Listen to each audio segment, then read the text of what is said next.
കുർബാനയ്ക്കുള്ള മണിയടിച്ചിട്ടും ആരെയും കാണുന്നില്ല സിസ്റ്ററെ.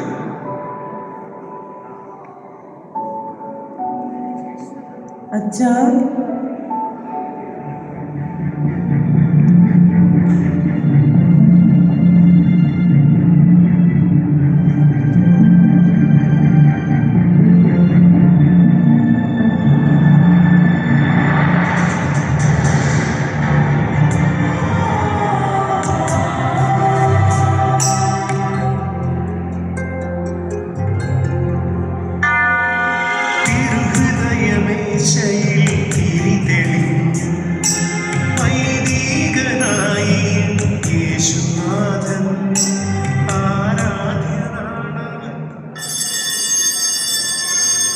പിതാവിന്റെയും പുത്രന്റെയും പരിശുദ്ധാത്മാവിന്റെയും നാമത്തിൽ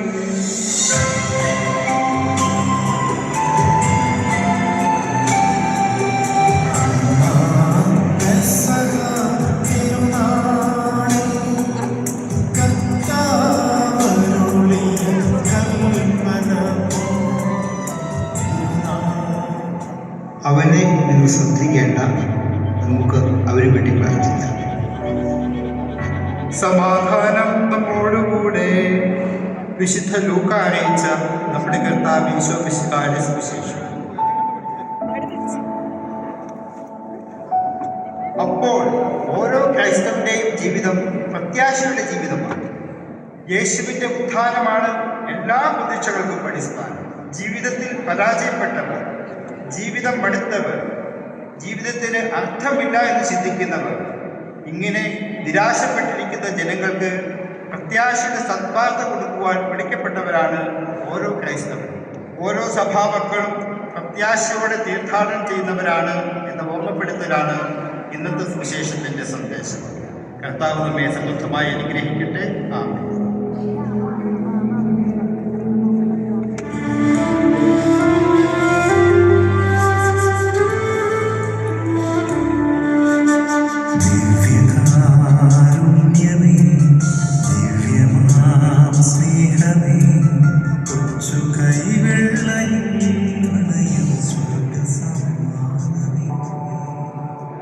ഇനിയൊരു ബലി അർപ്പിക്കുവാൻ ഞാൻ വരുമോ എന്നെ ഒന്നറിഞ്ഞുകൊണ്ട്.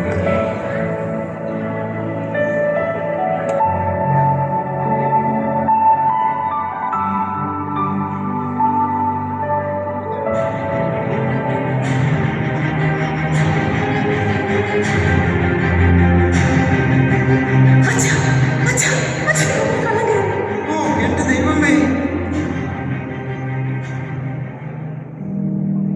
അച്ഛൻ്റെ മറക്കാനാവാത്ത ആ ദിവസം അങ്ങനെ കടന്നു. പിന്നീട് വർഷങ്ങൾക്ക് ശേഷം അച്ഛൻ്റെ പള്ളി വീണു.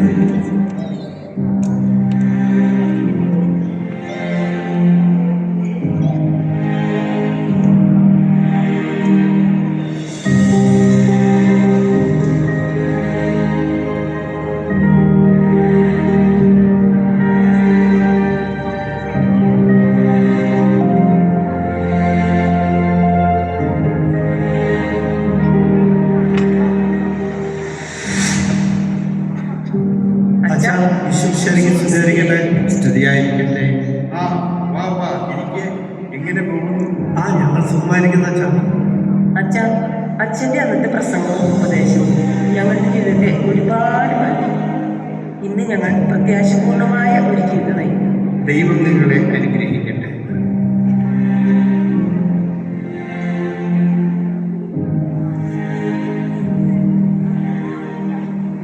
Good morning father. Very very good morning.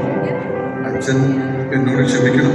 കാലങ്ങൾക്ക് മുമ്പ് അച്ഛൻ്റെ മുറിയിൽ കയറി മോഷണം നടത്തിയ ആ കണ്ണൻ ഞാനായിരുന്നു.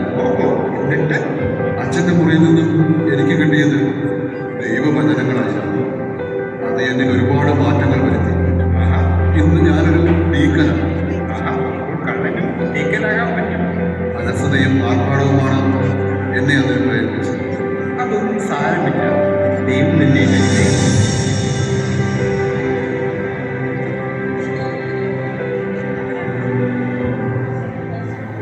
അച്ഛോ, ഈശോ മിശിഹായ്ക്ക് സ്തുതിയായിരിക്കട്ടെ. സ്തുതിയായിരിക്കട്ടെ. അച്ഛൻ എന്നെ ഓർമ്മയുണ്ടോ? വർഷങ്ങൾക്ക് മുമ്പ് അച്ഛൻ്റെ കുർബാന മധ്യ പ്രശ്നമുണ്ടാക്കിയ ആ മനുഷ്യൻ ഞാനായിരുന്നു.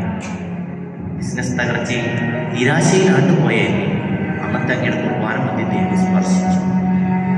ഇന്ന് ഞാൻ വളരെ മികച്ച ഒരു ബിസിനസ്സുകാരനായി ജീവിക്കുന്നു. ദൈവം നിന്നെ അനുഗ്രഹിക്കട്ടെ. ദൈവത്തിന് പാപങ്ങളില്ലാത്ത ഒരു മകൻ ഈ ഭൂമിയിൽ ഉണ്ട്. എന്നാൽ വേദനകൾ ഇല്ലാത്ത ഒരു മകനും ഈ ഭൂമിയിൽ ഇല്ല. അഴിയാൻ പഠിക്കുന്ന വിത്തിൽ മുളയ്ക്കാതെ പോകുന്ന കതിരുകളുണ്ട്. ഒന്നും അവസാനമല്ല, എല്ലാം അവസരങ്ങളാണ്. പ്രത്യാശ നമ്മെ നിരാശരാക്കുന്നില്ല. പ്രത്യാശയോടെ നീ ദൈവത്തെ നോക്കിയാൽ ഉത്തരം നൽകുമെന്നറിഞ്ഞിടേണം. അവൻ ഉത്തരം നൽകുമെന്നറിഞ്ഞിടേണം. എൻ്റെ തമ്പുരാനെ, ഏറ്റവും ദുഃഖകരമായി എനിക്ക് അനുഭവപ്പെട്ട എൻ്റെ ബൈബിൾ നഷ്ടപ്പെട്ട ആ ദിനത്തിന് പകരം ഇന്നെനിക്ക് കിട്ടിയത് സന്തോഷത്തിൻ്റെ നിറവിൽ ജീവിക്കുന്ന ഈ മക്കളെയാണ്.